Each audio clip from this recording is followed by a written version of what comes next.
Assalamualaikum warahmatullahi wabarakatuh. Alhamdulillah rabbil alamin. Wassalatu wassalamu ala asyrafil anbiya wal mursalin. Sayyidina Muhammad wa ala alihi washabbihi ajma'in. Rabbi shrah li sadri wa yassir li amri wahlul 'uqdatam min lisani yafqahu qawli. Amma ba'du. Kita bicara balik kitab kita ni, kitab Sabilul Muhtadin karangan Syekh Muhammad Arsyad Banjari. Dalam bab rukun-rukun sembahyang lah, rukun-rukun solat. Kita bicara dah lebih kurang, iaitu rukun yang ke-9, ke-10 dan yang ke-11. Dan yang akhir, selawat masa baca tahiyat akhir dan duduk tahiyat akhir lah. Jadi dalam perbincangan itu lagi lah pasal waktu serentak, pasal pada waktu yang sama lah. Seterusnya, sunat mengangkat telunjuk dikala menyebut huruf hamzah pada illallah. Dah, syahadat la ilaha illallah mazhab kita ni, angkat tangan tu masa tu dah. Serta dicenderungkan sedikit agar tidak terlepas dari arah kiblat dah. Bukan akak tinggi sangat dah, akak biar menghadap kiblat lah. Kerana mengikuti perbuatan Nabi SAW. Hadis tu cerita Nabi akak jarilah. Cuma setara mana akak bahas pula lah. Masa mana akak tu dah. Serta dikosakkan, diniatkan pada waktu itu. Diniatkan pada waktu itu bahawa yang disembah ialah Tuhan yang Maha Esa, yang dihimpunkan dalamnya tauhid, dalam tauhidnya dah. Jadi kita isyarat kepada tauhid lah, satu jari ni. Baik keyakinan hati, perkataan lidah dan perbuatan. Jadi kita ni, kita sebut mulut so, dan hati dulu, lepas tu mulut, lepas tu dengan isyarat tangan ni, jari kita sebagai isyarat tauhid keesaan Allah SWT dah. Itu maksudnya. Hikmah telunjuk diluruskan. Berapa kena lurus? Bukan jari yang lain-lainnya. Jari telunjuk je. So dah. Kerana urat telunjuk itu berhubungan dengan urat hati.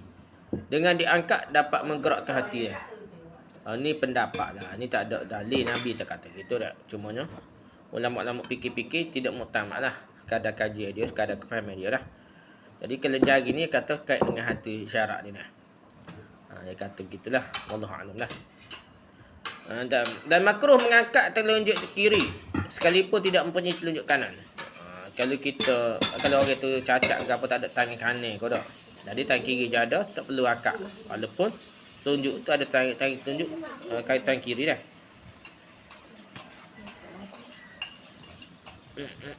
Okey, lepas tu kerana merapatkan jari tangan kiri itu sunat.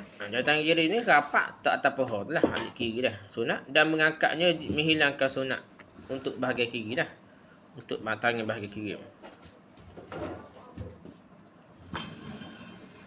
Lepas tu dah, telunjuk tetap hak tangan kanan. Telunjuk tangan kanan tetap diangkat sampailah dengan berdiri ataupun memberi salam. Kalau tahiyat awal tu sampai berdiri balik dah. Tahiyat akhir tu sampai beri salam dah. Maksudnya akad tu duduk dah. Tak turun dah. Bukan turun balik dah. Tak turun ikut mazhab. Mazhab lain tu macam-macam lah. Kita tengok di Mekah. Masuk umrah pergi haji lah. Kita akan tengok gok kanan kiri lah. Macam-macam cara tu. Mengikut kefahaman masing-masing lah. Tapi mengikut kefahaman kita ni, hadis hak kata gerak-gerak tu, kita kata ada ilat lah, ada syas tu. Hadis tu ada pesanat yang sahih. Hak lain tak cerita bergerak-gerak lah. La tuharrik mazhab pendapat hadis lain kata tak gerak. Ada satu hadis tu bergerak. Jadi kefahaman hadis tu ada pelbagai hadis. Jadi kefahaman yang pelbagai lah. Dan janganlah digerakkan telunjuk. Kalau digerak-gerakkan hukumnya makruh. Sedangkan solatnya tidaklah batal lah. Jangan kata batal pula dah. Tak ada lah kata batal. Nak usah dah. Ustaz kapur terkata ada setengah kata batal. Gerak jari ni, mazhab lain tu sunat, bukan sekadar nak kata makruh ke sunat dah. Kita ni tidak terima hadis tu kata salah lah. Tersalah perawi ke apa mengikut ulama kita. Mazhab Syafi'i kata hadis tu tersalah perawi tu dah. Ya kata sepatutnya tidak menggerakkan kan. La tuharrik ni kata gerak dah. Silap. Perawi tu menyebabkan ulama mazhab kita tidak terima lah hadis tu dan menganggapnya yang kuatnya tidak menggerak-gerakkan. Begitulah.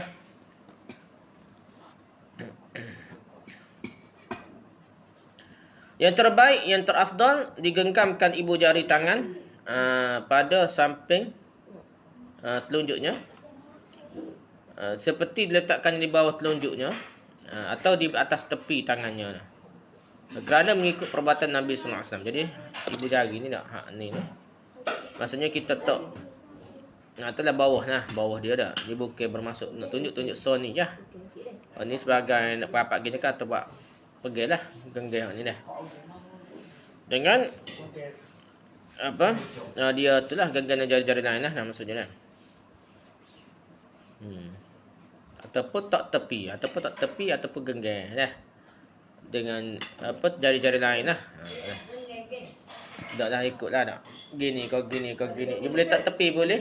Gini pun boleh. Nah, tunjuk gini pun tak apa. Tapi yang molek genggam dah. Nah, maksudnya jangan nak tunjuk dah. Maksudnya tidaklah perlu tidak mesti gini tapi gini pun tak apa dah. Dia kata tak apa dah tapi ikut hadis tu sebut 53 gini 53 kan. Kalau ni 5 ni 3 dah. Ikut hadis dah. Nah. Ni 5 ni 3. Ni 5. Ulam. Gini. Ni 5 ni 3 ke? Gitu. Lebih kurang gitulah. Lebih kurang je dah. Nak bunyinya genggam ni tak. Kalau buat gitu. Tak apa juga dia kata tak apa ni. Tapi kalau gitu tak boleh. Tak apa benarnya. Tak apa berlaku lah jari ni genggam boleh duduk gini pun tak apa. Tapi ikut hadisnya hak ni lah molek lah. Gitu. Sebabnya ada istilahnya 53. Mengikut per hadis sebut nombor 53 dah. Kalau ibu jari tangannya diluruskan bersama-sama telunjuknya atau digenggam di atas telunjuk tangan.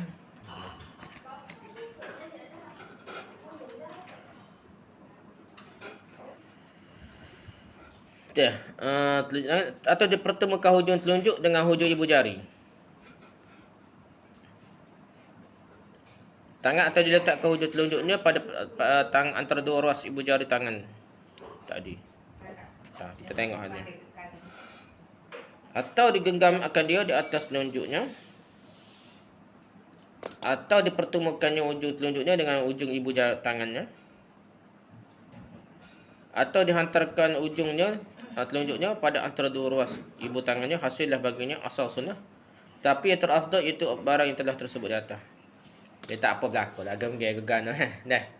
Sepertinya lebih sunnah tadi lah. Kita rajak 53 tu. Kalau tidak kan tak tepi pun tak apa dah. Boleh berlaku lah. Begitu dah. Okey, bermula tasyahud dah.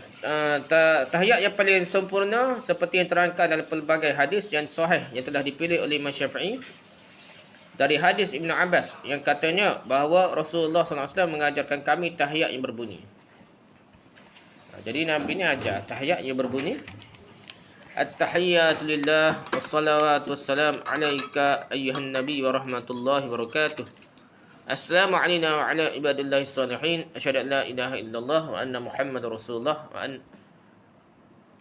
anna Muhammadan abduhu rasuluh. Itu dua ayat dia. Ada riwayat wa anna Muhammadar Rasulullah, ada riwayat wa anna Muhammadan abduhu rasuluh. Tengok kita ajar ni. Kita jawab ini tak ada wa asyhadu anna Muhammadar Rasulullah. You kata wa asyhadu anna Muhammadan abduhu rasuluh. Boleh lah baca gitu dah. At-tahiyyatu barakatuh salawatu thayyibatullah. Assalamu alayka ayyuhan nabiy wa rahmatullahi wa barakatuh. Assalamu alayna wa ala ibadillahi salihin.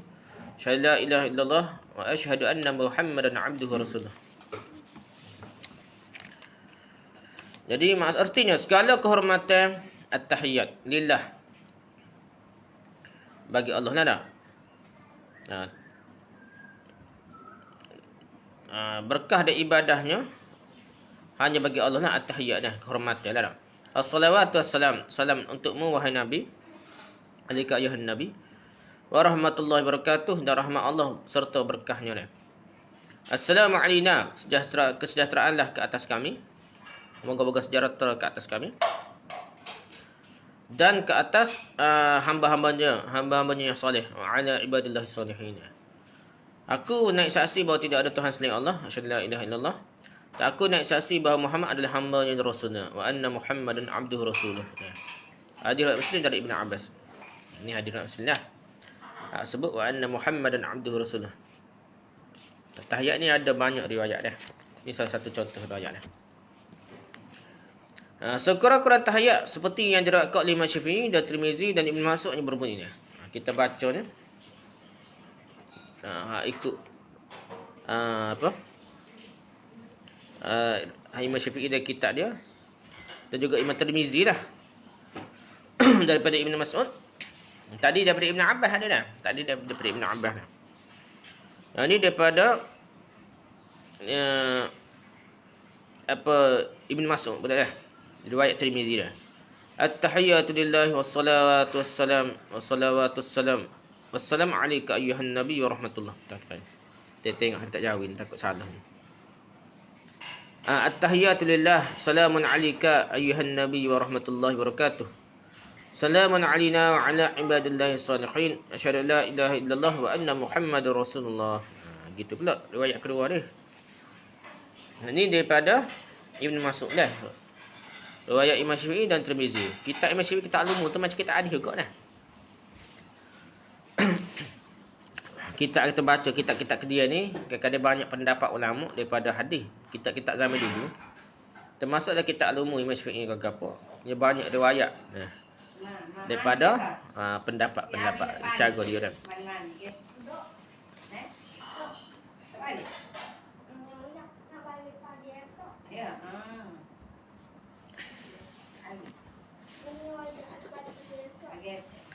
Ketahuilah yang mencukupkan sekurang-kurang tahiyat bahawa tidak wajib membawakan lafaz yang tiga, iaitu membawa selawat dan thayyibat. Jadi ada tadi riwayat macam-macam. At-tahiyatu lillah wassalawatu wassalam macam-macam lah tak. Jadi at-tahiyat kita pula at-tahiyatul mubarakatuh selawat kita wajib baca biasa ni. At-tahiyatul mubarakatuh selawat at-tayyibatu lillah, gitulah. Tadi sebenarnya lafaz yang tiga mubarakah tu, selawat dan thayyibat tu tidak wajib bawa semua sekaligus. Dan tidak perlu memakrifahkan kata salam dengan menambah huruf alif lam. Tidak perlu, tidak wajib lah. Maksudnya tidak wajib berbuah alif lam dah. Wassalatu wassalam tu dah. Wassalatu salamun alayka boleh. Assalamu alayka ayuhan nabi boleh dah. Salamun alayka ayuhan nabi boleh dah. Jadi tak berbuah alif lam pun tak apa dalam assalam dah.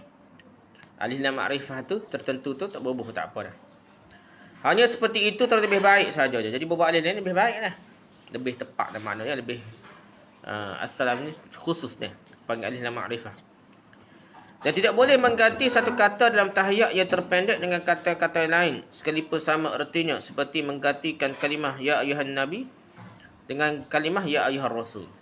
Jadi walaupun makna yang hampir sama ya ayuhan nabi dengan ya ayuhar rasul, tapi tak boleh ganti dengan ya ayuhar rasul dah.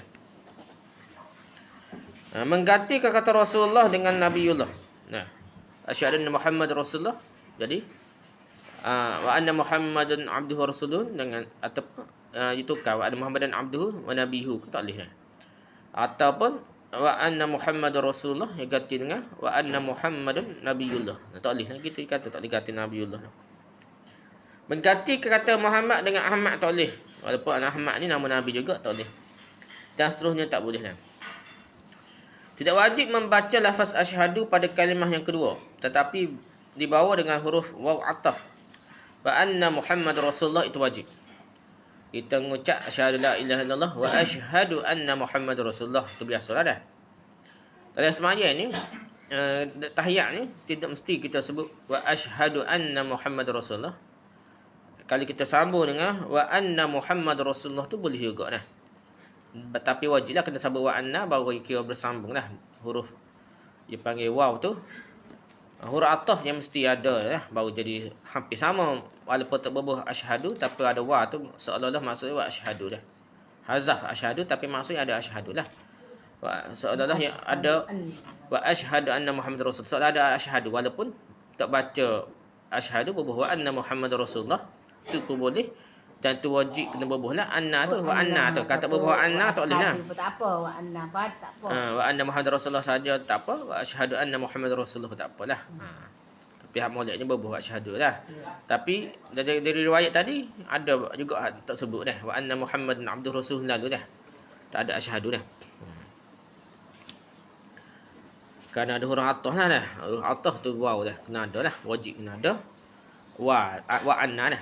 Jadi demikianlah pendapat Ibn Hajar dalam kitabnya bernama Syarah Mukhtasar Bafadhan. Dan disyaratkan pula menetapkan waw ataf tadi. Dan tu antara dua kalimah syahadah. Dan wajib melihara tasydid. Seperti dalam Fatihah. Jadi wa anna dah. Jadi wa tu so wajib dah. Lepas tu ada tasydid pun anna dah. Gitulah dah. Macam Fatihah ke, kalau dalam baca Fatihah ya ada tasydid kena jagalah. Kerana itu tidak boleh meninggikan satu tasydidnya melainkan tasydid pada huruf ya pada Nabi. Ia tidak wajib dibaca dengan tanwin kerana kata Nabi boleh dibaca dengan huruf hamzah menurut salah satu dialek bahasa Arab. Mana ni?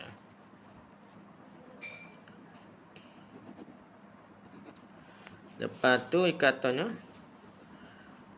mana ni? An-Nabi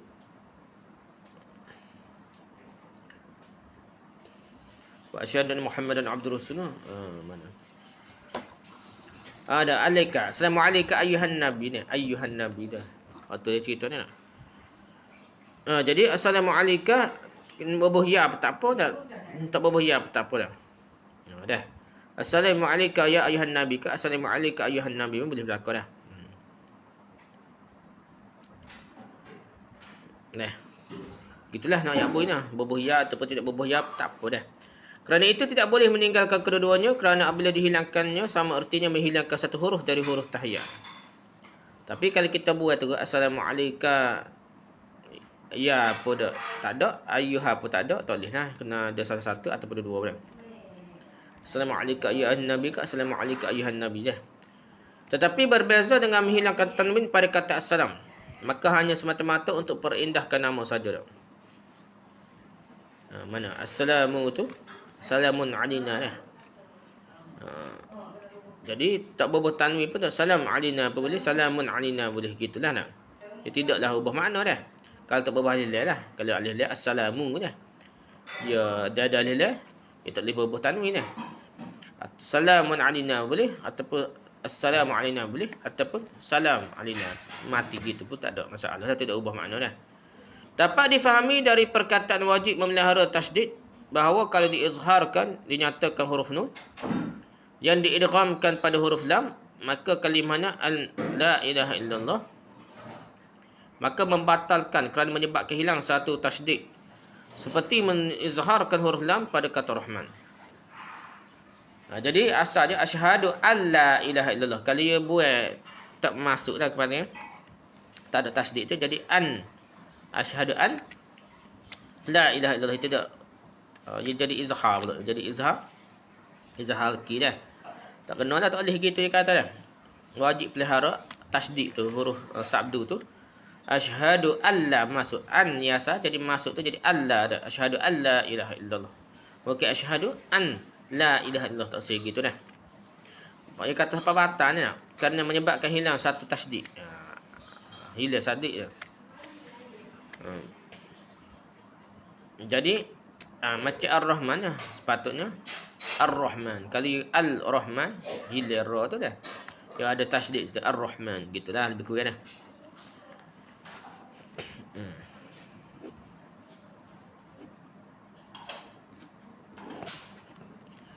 Disangka orang mengizharkan yang seperti itu tidak membatalkan kerana termasuk irama yang tidak mengubah makna.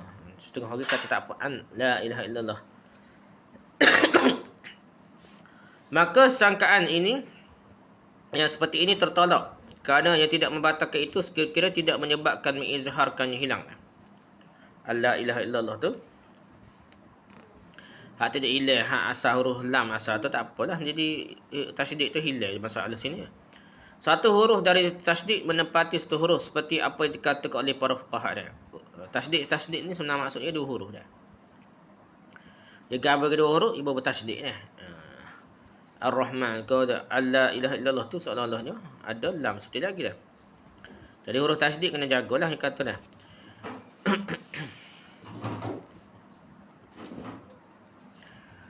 Lepas tu kalau orang jahil memperbuat seperti itu dimaafkanlah. Kerana masalah seperti itu baginya sangatlah tersembunyi dia. Bagi orang jahil tak apalah. kita nak batal semaya orang jahil ni kena tak boleh lah dimaafkan, kena banyak buah maaf lah. Pasal benda-benda ni sangat terperinci orang ngaji bahasa Arab detail apa tahu dah. Inilah dikatakan oleh Syekh Ibn Hajar dalam kitab Tuhfahnya dah. Tetapi Syekh Qasim Ibn Qasim ke Syekh Qasim? Syekh Ibn Qasim dah. Syekh Ibn Qasim menentang dah, i'rad dah. Mengiktirad dah. Iktirad yang menentang lah pendapat Ibn Hajar dalam kitabnya Hasyiah. Kitab Hasyiah. Hasyiah ni ya kritik Ibn Qasim ni. Dan kesimpulan pendapatnya bahawa mengizhar nun pada kata la ilaha illallah tu jadi an la ilaha illallah tidak membatalkan. Kerana dengan izhar tidaklah menghilangkan satu huruf pun. Jadi pendapat Ibn Qasim lebih ringan dah. Kata kalau bacaan la ilaha illallah tak masuk an la ilaha illallah jadi an la ilaha illallah tu jadi izhar tu tidaklah menghilangkan satu huruf pun. Tak apa nak. Persamaannya seperti mengizharkan tauhid pada Muhammadur Rasulullah. Hanya untuk memperindahkan makna, untuk memperindahkan saja, tidak mengubah makna kata dah.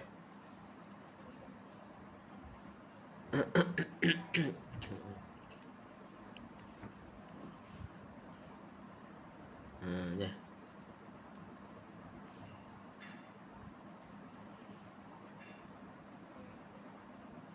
Jadi dia salah lahan saja dah. Lahan kecil, kesalahan kecil tidaklah menyebabkan ubah makna. Dah, jadi Muhammadun, kalau orang baca Muhammadun Rasulullah tidak salah lah. Walaupun baca sebenarnya kena masuk Muhammadur Rasulullah dah. Jadi kalau orang baca Muhammadun Rasulullah tidaklah merosakkan semaya, gitulah ya. Muhammadur Rasul. Jadi Minum dengan ra. jadi perbincangan ni nak cerita setara mana hak kata boleh, hak mana kira kesalahan besar lah. Boleh berlaku. Maksudnya bukan boleh, maksudnya Muhammadur Rasulullah baca sebenarnya tapi dimaafkan Muhammadun Rasulullah tu. Dimaafkan tidak molek, tak ubah makna je. Muhammad. Supaya kita ingat la ilaha illallah Muhammadur Rasulullah. Tak tepat dah. Kena pura lah. Muhammadur Rasulullah ni. Muhammadur. Gitulah masuk. Tapi kalau tak masuk tu dia jadi tak ubah makna. Kurang molek lah tak ikut kaedah bahasa Arab benar lah. Tapi boleh jugalah. Tidak satu kesalahan besar lah, kesalahan kecil panggilan lah. Muhammadur Rasulullah. Ra tu kena itu jugalah. Lepas tu dia kata syukurkan selawat atas Nabi dan keluarga Nabi ni berbunyi seperti berikut dah. Allahumma salli ala Muhammad wa alihi. Tu paling kecil lah. Paling sikit lah. Allahumma salli ala Muhammad wa alihi. Biasanya kita panggil sikit. Allahumma salli ala Muhammad wa ala ali Muhammad. Gitu lah biasa kita dah. Tapi paling kurang tu wa alihi tu boleh dah. Sah di segi semaya dah. Pada dah lah. Tapi selawat atas Nabi lah wajibnya lah. Atas keluarga Nabi tu sunat dah. Wa ala tu tak apalah maknanya kalau lorak. Lorak tak apa dah. Dan yang paling sempurna selawat ni sallallahu ala Muhammad wa alihi, sallallahu ala rasulihi wa alihi, sallallahu ala nabiyyi wa alihi. Tidak serupa kita baca sama juga dah. Tapi ni banyak, selawat ni banyak ni. Yang penting masuk selawat ni ialah doa ke atas Nabi, selawat doa selamat lah ke atas Nabi pakai selawat ni dah. Doa selawat Nabi ni moleknya hak Nabi ajar lah nah. Lepas tu ada timbul istilah dan banyak selawat hak direka-reka dah, selawat nariyah lah, tibiyah lah dah. Terutama oleh tariqah tu. Dia sebenarnya selawat tu hak doa tu je dah. Allahumma salli ala Muhammad tak tu doa. Hak dia sambung ayat belakang panjang-panjang puji Nabi ke apa tu bukan selawat dah kalau kira istilah sebenarnya. Waktu hanyalah untuk puji lah, untuk tambah-tambah lah. Tapi dari segi asal selawatnya hanya doa dah. Cumanya gitulah. Tidak boleh lah benda yang direka kita anggap macam satu khusus, satu fadilat. Tak boleh berapa fadilat tu dah. Kalau nak bincang pun sekadar boleh lah. Kalau setengah masalah selewat yang direka-reka ni ada ulama lain pula kritik. Setengah-setengah tu melampau pula puji Nabi dah. Sehingga dikatakan syirik. Ada juga bahasa setara tu dah. Oleh sebab itu lebih baiknya kita amal ya. Sunnah Nabi dah, tidak berbalah dah. Kita kira orang kapur, kita bukan orang alim ke apa. Kita ambil hak selamat, hak cara Nabi lah. Hak demo berasa demo alim tu, demo nak amal selawat pelik-pelik tu ke demo lah dah. Kita ni orang kapur amal hak sahih Nabi, hak sunnah Nabi, selawat hak sahih hak Nabi ajar, padalah kita gapo dah. Baca-baca. Kita baca semaya dah biasa ni tak ada Sayyidina gapo tu. Itulah yang Nabi ajar dah. Pada nak tu dah. Tidak memadai dengan kata Ahmad. Dah. Sallallahu alaihi Ahmad ke. Walaupun Ahmad tu nama Nabi juga tapi tak boleh sini ya. Ataupun Hasyir. Hasyir ni nama Nabi Muhammad juga tak. Dah. Tak boleh tak. Allah sallallahu alaihi ataupun Allahumma salli ala Ahmad. Allahumma salli ala Hasyir. Tak boleh dah. Ataupun kata alihi sebagai ganti kepada Muhammad tak. Sallallahu alaihi tak boleh tak. Allahumma salli alaihi tak boleh tak. Kena ayat Allahumma salli ala Muhammad kena ayat dah. Dan selawat yang paling sempurnanya berbunyi. Selawat paling sempurna bunyi kan.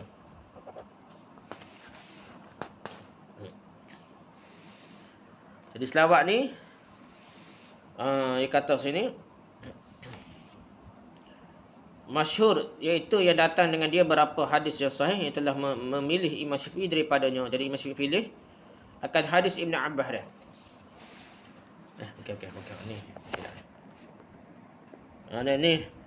Ni dah. Jadi ni dah selawat yang kira paling sempurna lah. Akmal paling akmal iaitu kita baca apa ni. Allahumma salli ala Muhammad wa ala ali Muhammad kama sallaita ala Ibrahim wa ala ali Ibrahim wa barik ala Muhammad wa ala ali Muhammad kama barakta ala Ibrahim wa ala ali Ibrahim innaka Hamidum Majid. Fil alamin innaka Hamidum Majid. Kitab Dawin ada fil alamin, kitab Rumi tak ada. Fil alamin. Jadi fil alamin innaka Hamidum Majid. Sebagaimana yang diriwayatkan oleh Muslim, Nasa'i, Ahmad dan Tirmizi dan daripada Ibn Mas'ud ya. Ada 4 hadis, 4 kitab hadis, Muslim, Nasa'i, Ahmad dan Tirmizi ya. Dari Ibn Mas'ud. Sahabat Nabi itu perawi ya, Ibn Mas'ud ya. Jadi hak inilah yang hak kita baca sama dari semaya. Hak inilah yang terbaik dia. Dan diterangkan lagi dalam beberapa buah hadis kalimahnya lebih daripada itu. Tak ada pula yang mencantumkan kurang dari itu dah. Ada riwayat apa kita cerita saat ini, ada kata fil alamin innaka Hamidum Majid, ada tak ada innaka Hamidum Majid. Ada pendek lagi dah, Allahumma salli ala Muhammad wa ala Muhammad. Kama sallaita ala Ibrahim saja. Ada dah. Tak ada wa ala ali Ibrahim, tak ada apa ada dah. Wa barik ala Muhammad wa ala Muhammad kama barakta ala Ibrahim saja apa ada dah. Jadi banyak riwayat, ada kurang ada lebih lah. Tapi kita amal hak tu pun, hak biasa kita ngaji kecil lagi pun tak apalah. Hak tu pun sahih dah. Ada hak tambah, ada panjang lagi, ada hak kurang lagi daripada hak kita baca biasa tu dah. Jadi masukkan dengan Ali Ibrahim tu, keluarga Ibrahim, iaitu Nabi Ismail dan Nabi Ishaq. Serta keturunan dari kedua-duanya dah. Jadi kita ni Nabi Muhammad SAW ni keturunan Nabi Ismail dah, daripada Nabi Ibrahim juga. Okey, nabi-nabi daripada Bani Israel, orang Yahudi tu. Kebanyakannya keturunan Nabi Ishaq dah, Nabi Ishaq. Jadi keturunan dia lah. Nabi Musa pun, Nabi ke apa dah. Nabi Isa pun semua tu Bani Israel dah. Gitulah cerita dia dah. Jadi kita ni doa kedua-dua keturunan lah, keturunan Nabi dah. Dah. Tak, masa dulu tak ada lah setakat tu lah nak keturunan Nabi dah. Tak ada lebih bicara lebih daripada tu dah. Hanya ditentukan dengan menyebut Nabi Ibrahim kerana rahmat dan berkah hanya diturunkan kepadanya dan tidak kepada nabi-nabi yang lainnya. Maksudnya berkah belaka tapi tak boleh menandingi lah. Berkah Nabi Ibrahim ni kiranya hak peringkat kedua-kedua ni Nabi Ibrahim lah kepala para nabi, bapa para nabi. Hak tak sekira dah hak Nabi Adam, Nabi Nuh tu peringkat awal menang, Nabi Hud ke apa dah. Lepas tu Nabi lepas tu ramai keturunan dia hak jadi nabi ni adalah keturunan Nabi Ibrahim ni. Hak lebih ramai ni keturunan ahli Bani Israel lah. Lebih ramai daripada nabi kita, tapi nabi yang paling lebih mulia walaupun lewat lah Nabi Muhammad ni lewat sekali dan tapi dia kira paling mulia dah Nabi Muhammad sallallahu alaihi wasallam dah. Tak apalah gitu dah. Jadi keturunan nabi belaka lah. Tuk Nabi Ibrahim juga dah. Allah Ta'ala berfirman, rahmatullahi wabarakatuhu alaikum ahlal bait, dan Ertinya itu adalah rahmat dari Allah dan keberkatannya dicurahkannya atas kamu hai ahlul bait. Dia kata begitu dah. Dan kata Hamid berarti Hamidum Majid fil alamin innaka Hamidum Majid tadi dah. Innaka Hamidum Majid tadi. Kata Hamid berarti Mahmud, ialah yang dipuji. Dan Majid berarti yang sempurna kemuliaannya dan kemurahannya, kemurahan Allah lah, sempurna dah. Jadi Mahmud ataupun Hamid tu maksudnya Mahmud lah yang dipuji dah. Dan terpuji ke? Yang terpuji, yang dipuji yang terpuji lah nah. Majid pula yang sempurna kemuliaan dan kemurahannya. Itu maksud dari segi maksud saja dah. Selawat yang lebih sempurna itu disunatkan pada tahiyat akhir sekalipun bagi imam. Dan tidak disunatkan pada tahiyat awal kerana untuk meringankannya, dan juga disunatkan membaca doa sesudah tahiyat akhir sekalipun bagi imam dah. Dia cerita ada khilaf sini lah. Mengikut mazhab kita ni ada juga selawat ni dah. Allahumma salli ala Muhammad sikit dah. Selawat ni sempurna tahiyat akhir saja, kena baca panjang. Allahumma sampai kita baca dah Allahumma salli ala Muhammad wa ala Muhammad sampai fil alamin innaka Hamidum Majid tu tahiyat akhir saja dah. Dan tidak sunat tahiyat awal. Tu pendapat mazhab kita. Kerana untuk meringankan. Dan juga gitulah. Akhir tu bukan sekadar selawat je dah. Dan doa sudah tahiyat akhir pun sunat. Sekalipun bagi imam kena ada dah. Seperti Nabi ajar lah. Allahumma inna na'udzubika minal minta berlindung dari 4 perkara dah. Na'udzubika min azabil qabr, min fitnatil mahya wal mamat, wa min syarri fitnatil masiihid dajjal lah. Tu contoh doa-doa Nabi, banyak lagi lah doa-doa Nabi yang Nabi ajar untuk dibaca selepas tahiyat akhir. Tahiyat akhir dah. Jadi tahiyat awal ni tak ada baca doa gitu dah. Cuma ni khilaf lagi. Mengikut mazhab kita ada selawat pendek boleh sunat lagi, baca selawat yang pendek. Allahumma salli ala Muhammad saja ke? Pada dah. Lepas tu mazhab Hambali ni tak baca langsung. Selawat pun tidak sunat. Dia kata bagi tahiyat awal dah. Siapa at-tahiyat fil alamin at-tahiyatul mubarakatuh salawatut thayyibatullah assalamu alayka ayyuhan nabiy warahmatullahi wabarakatuh. Assalamu alayna wa ala ibadillah salihin. Asyhadu la ilaha illallah wa asyhadu Muhammadar Rasulullah. Sekat tu bekas bangun dah. Tu pergi pada rakaat ketiga dah. Tu mengikut mazhab Hambali. Tapi mazhab kita boleh lagi baca Allahumma salli ala Muhammad ke pada kurang dah. Tapi sebenarnya benda ni khilaf. Ramai juga ada juga di kalangan ulama kata boleh baca selawat. Baca selawat pun habis lah. Nabi ajar, Nabi tak ajar selawat pendek Allahumma salli ala Muhammad. Nabi ajar ni kalau selawat ajar siapa fil alamin innaka Hamidum Majid. Panjang pun sikit jatikah nah. Ada setengah ulama tu bahas dia kata tetap boleh kita baca selawat di rakaat kedua. Tahiyat awal tu boleh baca sampai habis lah. Jadi ada beberapa pendapat lah, biar kita tahulah. Jadi kalau kita dengar ustaz ke, dengar orang baca per habis ke, ada orang tak baca langsung ke, tak timbul keliru lah nak. Benda tu tak akan selesai lah kalau kita nak pilih satu pendapat. Kita berlapis dada, selesai lah masalahnya. Kalau kita tak berlapis dada, kita rasa orang pening ada kata kena baca, ada ustaz kata tak payah baca, ada mana tak so pening-pening lah dah. Kita terimalah itu perbezaan pendapat, kerana nak faham dalil tu macam-macam dah. Jika ada dalil satu faham lain-lain dah. Manusia kalau lain cara faham dah. Bukan kita ni ulama besar pun cara faham pun lain dah. Gitulah, ada beberapa perkara dah. Lepas tu kerana diperintahkan dalam beberapa buah hadis yang sahih tetapi makruh meninggalkannya.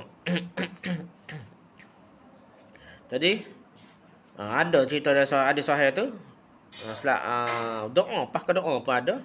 Nabi ajar doa lepas baca tahiyat akhir ni dan lepas selawat. Tahiyat akhir, tahiyat yang terakhir tu boleh pula baca doa ni. Kerana itu para ulama berbeza-beza pendapat tentang wajibnya. Tidak ada bezanya dengan doa yang berkaitan dengan urusan dunia ataupun urusan agama. Tadi pas doa ni ada khilaf juga dia. Ada siapa kata wajib Nabi ajar doa elok daripada azab kubur ke apa tu lah. Mawardi berkata dia. Imam Mawardi ni ada kitab besar dia. Jadi Mawardi ni ulama besar dalam mazhab Syafi'i juga. Disunatkan doa itu apabila berkaitan dengan urusan agama dan mubah harus kalau berkaitan dengan urusan dunia lah. Doa-doa lepas tahiyat akhir tu. Urusan akhirat ni apa? Sunat dah. Urusan dunia boleh juga doa dalam semaya kita ni. Tapi ikut mazhab kita kena bahasa Arab lah dah. Tapi kalau bahasa Arab tu perkara dunia ni boleh juga doa tapi tidaklah sunat tapi harus. Syekh Jayadi dia kata Syekh Jayadi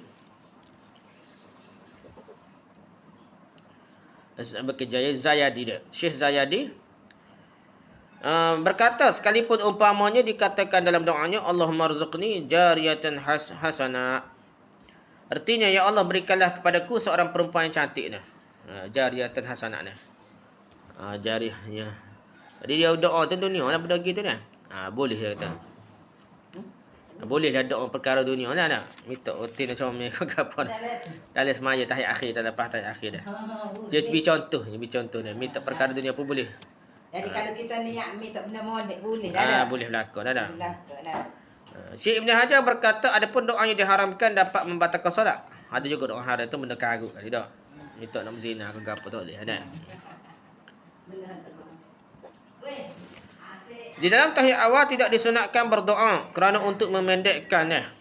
Tapi pun kita kata sana lah. Selawat tu boleh lah. Tapi doa ni memang tidak ada khilaf lah. Tidak ada ulama kata molek doa pada tahiyat awal lah. Syekh Ibn Hajar berkata melainkan jika selesai makmum membaca tahiyat sebelum tahiyat imamnya. Maka hendaknya imam membaca doa pada ketika itu. Jadi kalau kita jadi makmum, tok imam ni tahiyat awal ni panjang dah. Kita ni habis baca tahiyat awal tu, tahiyat tu baca habis. Baca selawat pula. Habis pula selawat. Dah. Tok imam jenis slow ke kerana kita baca cepat ke, kita boleh baca doa lagi dah. Bacalah doa dah. Cakap duduk bila-bila tunggu duduk senyap saja dah. Tunggu sudah tahiyat awal tok imam tu duduk senyap saja rugi alik kita lah dah. Kalau ada masa kita bacalah sampai ke doa pun tak apalah sebab kita makmum ni kita nak guna masa yang ada tu. Selagi kita tak boleh bangun, tak boleh nak ikut tok imam tak gerak lagi, kita baca sekat mana boleh dah. Dan yang dihubungkan dengan tahiyat awal setiap tahiyat yang tidak terhitung sebagai tahiyat bagi makmum kerana dimasukkan ke dalam tahiyat awal. Tahiyat akhir ni lah. Jadi kalau makmum mari lewat dia jadi dah. Dia mari tu walaupun dia mari tu tok imam tu baca tahiyat akhir, dia tahiyat awal lagi. Dia boleh baca lah macam tok imam dah. Dia mari lewat dia jadi masbuk dah. Jadi dia tak ada lah tok imam tu tahiyat akhir dia baru rakaat kedua ke rakaat ketiga ke. Jadi dia tu macam tahiyat awal lagi lah bagi dia ni walaupun tak tahiyat akhir. Bila-bila gitu pun dia boleh baca dah. Dia boleh baca panjang. Boleh doa ke apa seperti tahiyat akhir kerana menunggu tok imam, bila-bila nak tunggu nak sambung rakaat yang lain lah. Kerana yang dimasukkan dengan tahiyat awal ialah yang lain dari tahiyat yang akhir. Jadi kalau tok imam tahiyat akhir pun dia bukan tahiyat akhir, dia tahiyat awal lagi pun. Dia bagi dia tu bukan tahiyat akhir lagi. Jadi dia boleh dah baca lah. Siapa ke doa panjang-panjang pun tak apa sehingga tok imam bersalah dah. Jadi tak salah. Ini cerita doa lepas tahiyat. Jadi kesimpulannya kita kata selawat ni sebenarnya tak panjang mana. Kalau kita nak sudah dah bagi saya ni pendapat yang kuat dah. Dari tahiyat akhir kita rasa pendapat mazhab Hambali kata selawat tak boleh langsung dalam tahiyat awal tu tak kuat lah. Kita kata boleh selawat. Dan selawat pula boleh kita baca sampai habis dah. Sebab Nabi ajar selawat ni Nabi tak ajar Allahumma salli ala Muhammad saja dah. Sahabat dah tanya tu Nabi ajar sampai habis. Sampai fil ardi min innaka Hamidum Majid. Tahiyat awal pun boleh dah. Tidak panjang mana lah setara tu dah. Cuma doa tu tak payah lah jadi panjang pula. Sebab ada satu hadis lagi yang cerita duduk tahiyat awal ni macam duduk atas bara dah. Semetar nak abuinya tak duduk lama dah. Jadi oleh sebab itulah ada ulama kata tak perlu baca selawat dah. Hanya baca tahiyat sebabnya kerana duduk semetar dah. Jadi kita kata nak ayat semetar je bukan tak boleh baca lah. So selawat dah. Bacalah sampai fil alamin innaka Hamidum Majid pun tak apa. Kerana tidaklah sampai makruh ni tak boleh lah. Kata-kata makruh sebabnya selawat tu boleh sampai habis pun dah. Itulah pendapat yang saya pegang lah. Wallahu a'lam lah. Okay, lepas tu doa yang diriwayatkan dari Nabi SAW yang terlebih baik. Kerana Nabi ialah yang paling tahu tentang doa yang lebih patut pada setiap keadaan dan yang lainnya. Itu kena ingat ni. Bukan doa saja, doa ke atas Nabi, selawat pun doa. Selawat pun yang terbaik. Kalau kita faham menghayati molek makna dia tu, besar lagi hak Nabi ajar. Contoh hak kita baca tadi, selawat Ibrahimiyah dia. Selawat hak kita baca dari semaya ni. Sebenarnya hak tu lebih baik daripada selawat Fatih ke, selawat Tib ke, selawat Nariyah ke, selawat gapo-gapo dak, selawat macam pelik-pelik hak rekor puluh-puluh beratus-ratus ni dekat selawat ni. Kalau kita perhati dengan betul faham makna hayati, kita kata besar lagi selawat hak Ibrahimiyah. Pasal Nabi Ibrahim ni bapak sekali Nabi ni dia. Dan satu tunggak contoh teladan Nabi yang berdakwah kepada tauhid yang sangat hebat mengatasi perkara-perkara lain. Jadi kita perhati makna dia, kita akan berasa kehebatan selawat tu ni mengatasi selawat-selawat lain dah. Begitu juga doa-doa Nabi ni, kalau kita perhati makna semua dia dah. Nabi ajar Rabbi firli warhamni, dah ada doa antara dua sujud kah ni.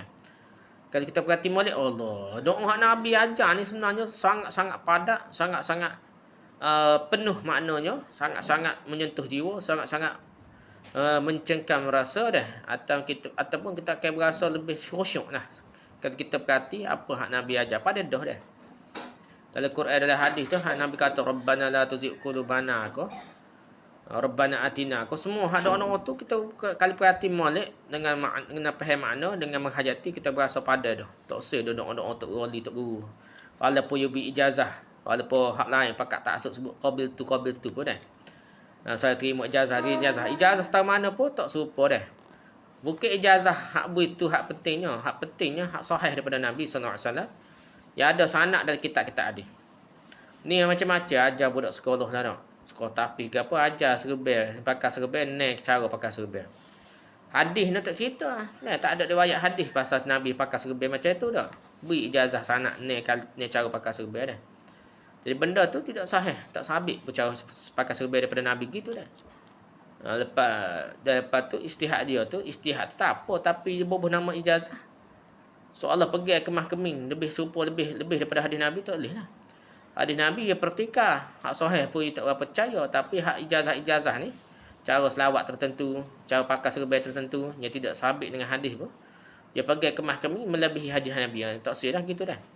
Sebab itu pun kitab ni kata doa yang lebih terbaik, doa ke selawat ke zikir ke gapo yang terbaik ialah apa yang diajarkan oleh Nabi sallallahu alaihi wasallam dah. Dan sebahagian doa yang diriwayatkan dari Nabi sallallahu alaihi wasallam berbunyi Allahumma ighfirli ma qaddamtu wa ma akhartu wa ma asrartu wa ma a'lantu wa ma asraftu wa ma anta a'lam bihi minni antal muqaddimu antal muakhiru la ilaha illa anta. Ini salah satu doa yang Nabi ajar dalam semaya dah. Dan ni sahih kuat dah. Maknanya pun kemahmi dah. Padat, menyentuh jiwa, menyentuh perasaan dah. Dah menyebabkan kita tenang jiwa kita kalau kita faham makna dia dengan menghayati lah dah. Contohnya Allah maghfirli, ya Allah Tuhanku, ampunlah dosaku, ampunlah aku dah. Ma qaddamtu, yang telah aku perbuat dah. Ma akhartu, dan yang akan aku perbuat, kesalahan dosa yang aku akan perbuat dah. Wama akhartu, wama asratu, dan apa-apa yang aku sembunyikan dari segi kesalahan dosa ke apa dah. Wama alantu, dan apa-apa yang aku kerjakan dengan secara terang-terangan kesalahan dosa dah. Wama asraftu, daripada apa yang telah aku lalaikan dah, cuai dah kau dah. Wama anta a'lam bihi minni, engkau yang tahu lebih tahu dari aku dah. Jadi benda-benda hak kita sendiri tak tahu kita buat salah, Tuhan tahu kita buat salah dah. Dah. Antal muqaddimu, engkau lah yang terdahulu, wa antal muakhiru, engkau lah yang terakhir. La ilaha illa anta, tiada Tuhan melainkan engkau. Jadi kita berharap Tuhan Allah SWT lah sebagai Tuhan yang akan mengampunkan dosa kita. Kita mengharapkan rahmat kasih sayang Allah kita ni. Banyak buat salah dah. Banyak buat dosa, banyak buat silap. Kalau kita hayati ni, rasa sejuk jiwa kita dah. Begitulah. Inilah nikmat yang terbesar ni, ketenangan jiwa kalau kita betul-betul faham apa yang kita baca dalam semaya lah. Tak nanti ke terapi lain lah. Masalah ni kita ni kadang-kadang semaya ni ngoyah. Tak menghayati apa yang kita baca. Tu masalah kita ni tak. Banyak benda lain mari tak. Dan juga doa yang diriwayatkan dari Nabi sallallahu alaihi wasallam yang berbunyi Allahumma inni a'udzubika min azabin nar wa min azabil qabr wa min fitnatil mahya wal mamat wa min fitnatil masiihid dajjal. Ini pun Nabi yang sahih. Tadi hadis riwayat Muslim ni. Ini hadis riwayat Bukhari Muslim. Lagi kuatlah. Jadi hak ni Nabi memang ajar. Dan kita kalau boleh jangan tinggal hak ni tak. Hak tadi pun ya juga ni. Hak ni Nabi suruh minta 4 perlindungan, minta berlindung dari Allah daripada 4 perkara dah.